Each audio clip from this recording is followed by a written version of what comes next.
अस्सलाम वालेकुम दोस्तों, उम्मीद करता हूँ आप सब ठीक होंगे, खैरियत से होंगे। एसएफ में जिन लोगों ने फिज़िकल मेडिकल टेस्ट पास कर लिया है, अब उनके जहन में एक ही सवाल है कि हमारा रिटर्न टेस्ट कब होगा, हमारा सिलेबस कब अनाउंस होगा। लेकिन इसके अलावा और भी बहुत सारे इंपॉर्टेंट क्वेश्चंस है, जैसे कि अगर किसी बंदे ने 2 पोस्ट पे अप्लाई किया है, असिस्टेंट सब इंस्पेक्टर और साथ ही कॉर्पोरल के लिए अप्लाई किया है, तो क्या उनका अलग अलग एग्ज़ाम होगा या फिर एक ही रिटर्न टेस्ट होगा। रिटर्न टेस्ट के लिए हमें मैसेज रिसीव होगा या कॉल आएगी। इसके अलावा सेंटर में कौन कौन से डॉक्यूमेंट्स लेके जाने हैं, कितने बजे सेंटर में पहुंचना है, कितना ड्यूरेशन यानी पेपर का कितना टाइम मिलता है, 1 घंटा 2 घंटा, ये भी हम इसी वीडियो में जानेंगे। इसके अलावा मार्क्स कितने लेना ज़रूरी है पेपर को पास करने के लिए। अच्छा, पेपर पास करने के लिए आपका रिजल्ट कितने महीने बाद अनाउंस होगा, ये सारा कुछ हम इसी वीडियो में जानेंगे। आपने वीडियो को कहीं से भी स्किप नहीं करना और वीडियो को बिल्कुल एंड तक देखना है। तो चलिए वीडियो को स्टार्ट करते हैं। फर्स्ट जो हमारा स्टेप है वो है सिलेबस इंशाल्लाह नवंबर के फर्स्ट वीक में अनाउंस हो जाएगा, ना हुआ तो सेकंड वीक तक आप वेट करें, पेपर की अच्छी से तैयारी करें। अच्छा, इम्पोर्टेंट जो मैं समझता हूँ, अक्सर आप लोग मिसगाइड हो जाते हो पेपर के बारे में यानी सिलेबस के बारे में। अक्सर आप गूगल में सर्च करते हैं कि जी 2023 का सिलेबस, तो आपके सामने बहुत सारे वेबसाइट आ जाएंगे। मैंने आपको पहले भी बताया था कि गूगल पे आप ये सर्च करेंगे कि जी क़यामत कब आने वाला है, तो उसका भी गूगल कोई ना कोई रिस्पॉन्स दे देगा। इसी के चक्कर में आपने बिल्कुल नहीं पढ़ना। ये किसी को भी गैब का इल्म नहीं है कि कब पेपर अनाउंस होगा और उसमें कौन कौन से क्वेश्चंस आने वाले हैं। ये इन चीज़ों पे आपने फोकस नहीं करना कि 20% पेपर जो है वो एएसएफ का पाक स्टडी से होगा, 20% पेपर जो है वो इस्लामिक स्टडी से होगा, 10% आईक्यू का होगा, मैथ का होगा, फलाना होगा, ढिंगाना होगा। ये किसी को भी नहीं पता। इतना हमें पता होता तो फिर बहुत अच्छी बात होती, हम अच्छे मार्क्स ले सकते थे। आपने अच्छे से तैयारी करना है।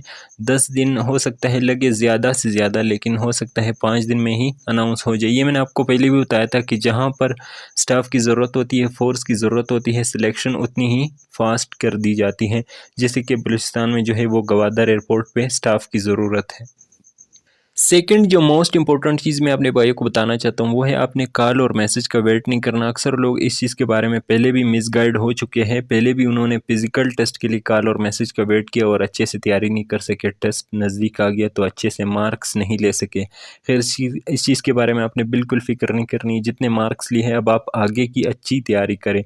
मार्क्स का आपके साथ कोई काम नहीं, आपने बस पास होते रहना है।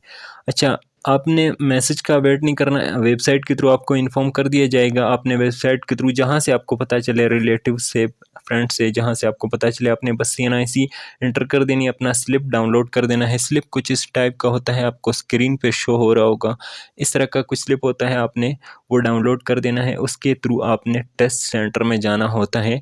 अच्छा, वो भी मैं आपको आगे बताने वाला हूँ कि आपने किस तरह से बाकी प्रोसेस को कंटिन्यू करना है। इसके बाद बात आती है डॉक्यूमेंट्स की कि आपने टेस्ट सेंटर यानी अपने रिटर्न टेस्ट का जो सेंटर है उसमें कौन कौन से डॉक्यूमेंट्स लेके जाने हैं। आपने जी अपनी ओरिजिनल CNIC, ये मस्ट है, आपने ये लाजमी लेके जानी है। इसके अलावा आपकी जो आपने स्लिप डाउनलोड किया है वेबसाइट से वो आपने ज़रूर लेके जाना है। ये 2 चीज़ें इंपॉर्टेंट है। बाकी आप अपने ज़रूरियात के मुताबिक इंक उठाए, अपना ज़रूरियात के मुताबिक जो पेन है वो उठाए, बाकी चीज़ें जो आपको लगे वो इम्पोर्टेंट है वो ज़रूर साथ उठाएँ।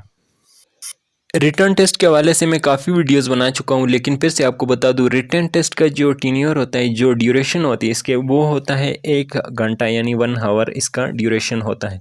स्टार्टिंग जो आपका होता है वो फिल इन द ब्लैंक्स, या फिर हो सकता है आपका पेपर जिस पोस्ट पे डिपेंड करता है उसके मुताबिक ही आपका पेपर होता है। हो सकता है सिनेमम से स्टार्ट हो सकता है एंटोनिम से स्टार्ट हो, लेकिन होता इंग्लिश में है। ये मैं आपको बार बार बताता रहा हूँ कि आपने अच्छे से तैयारी करना है इंग्लिश में। अच्छा, 1 आवर का पेपर होता है। इसके अलावा वो आपका सारा कुछ उधर लिखा होता है, आपने अपनी CNIC, फादर नेम, अपना नेम, ये सारा कुछ आपने लिखना होता है।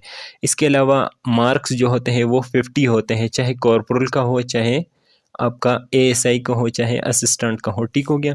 अच्छा, असिस्टेंट का सबसे ज़्यादा जो मुश्किल है वो असिस्टेंट का पेपर होता है, ये आपने याद रखना है। इसके अलावा ऐसे कोई इसमें ऐसे यानी मज़मून इसमें नहीं होता। ठीक हो गया। ये आप याद रखिए, कोई ऐसे नहीं होता इसमें, आपने बस MCQs बेस्ड पेपर देना होता है।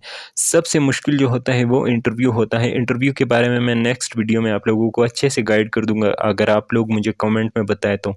वो यानी वो मैं ऐसे के रिलेटेड है, लेकिन मैं आप लोगों को उसको वो बड़ा लंबा टॉपिक है, अगर आपको है तो फिर मैं आप लोगों को समझा देता हूँ। इसके अलावा जैसे कि मैंने आपको बताया कि कोई चीज़ आपने अपने साथ नहीं लेके जानी, अगर आप ले जाते भी हैं तो आपसे वो चीज़ें ले ली जाती हैं, सिवाय आपके पेन के आपके मोबाइल भी ले लिया जाता है, और बाकी चीज़ें आप किसी से बात भी नहीं कर सकते, और अगर आप करते भी हैं तो वो बंदा आपके काम नहीं आता। मैंने पिछली वीडियो में बताया था कि किसी से नकल की कोई गुंजाइश नहीं है। आपके साथ जो बेटा होगा उसके पास डिफरेंट पेपर होगा, बेशक उसने एएसआई के लिए अप्लाई किया है, आपने एएसआई के लिए किया है, आपने कॉर्पोरल के लिए, उसने कॉर्पोरल के लिए किया है, लेकिन पेपर बिल्कुल डिफरेंट होता है। आपका ये चीज़ बिल्कुल काम नहीं आएगी कि आप उसके साथ नकल करें या फिर वो आपको बताएं। तो इस चीज़ में आपको बहुत ज़्यादा मसला हो सकता है। सबसे जो मतलब सबसे ज़्यादा जिस चीज़ पे एतराज़ की जाती है वो ये है कि आपने किसी से बात नहीं करनी, बाकी नकल की वैसे यहाँ कोई गुंजाइश नहीं है। सेंटर में कैमराज लगे होते हैं और बाकी एक्सपर्ट लोग घूम रहे होते हैं, ऑफिसर्स घूम रहे होते हैं। स्टार्टिंग में मैंने आपको बताया था कि अगर आपने 2 पोस्ट पे अप्लाई किया है, कॉर्पोरल और एएसआई का, तो आपके अलग अलग टेस्ट होगा या एक साथ। तो ये मैं आपको बता दूं कि आपके अलग अलग टेस्ट होंगे। यानी अगर आपने असिस्टेंट सब इंस्पेक्टर के लिए अप्लाई किया है तो आपका सुबह 8 बजे टेस्ट होगा, और आपका साथ ही उसी दिन 1 बजे या 2 बजे जैसे ही वो शिफ्ट ख़त्म हो जाए, सेकेंड शिफ्ट स्टार्ट हो जाए, तो उसमें आपका सेकंड जो पेपर है वो उसी के थ्रू उधरी हो जाएगा, उसी सेंटर में।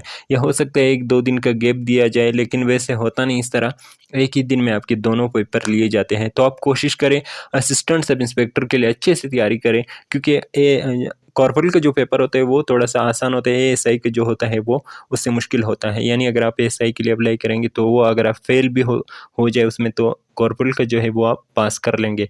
और यूडीसी का जो पेपर होता है वो जो यानी यूडीसी जो है वो थोड़ा सा अपर लेवल का है, वो उसका टेस्ट थोड़ा सा मुश्किल होता है। टेस्ट यानी टेस्ट के रिज़ल्ट के बारे में आप लोगों को बता दूँ तो ये तकरीबन 2 मंथ बाद या फिर हो सकता है 1 मंथ बाद ये अनाउंस हो जाए। वो मैंने आपको बताया कि आपके जो है स्टाफ के रिक्वायरमेंट्स के थ्रू ही आपका जो है वो अनाउंस कर दिया जाता है कि कहाँ पर स्टाफ रिक्वायर्ड है, तो उसके मुताबिक ही अनाउंस होता है रिज़ल्ट, और जल्द ही सिलेक्शन हो जाती है। वीडियो अगर आपको पसंद आई हो और इसके अलावा अगर आपके जहन में अभी भी कोई सवाल है तो मुझे ज़रूर बताइएगा। Thank you so much.